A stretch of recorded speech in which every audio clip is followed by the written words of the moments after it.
वेङ्कटेशाय मङ्गलम्।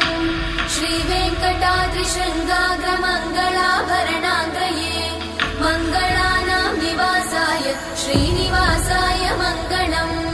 सर्वावयव सौन्दर्य सम्पदा सर्वचेतसां सदा सम्मोहनायास्तु वेङ्कटेशाय मङ्गलम्।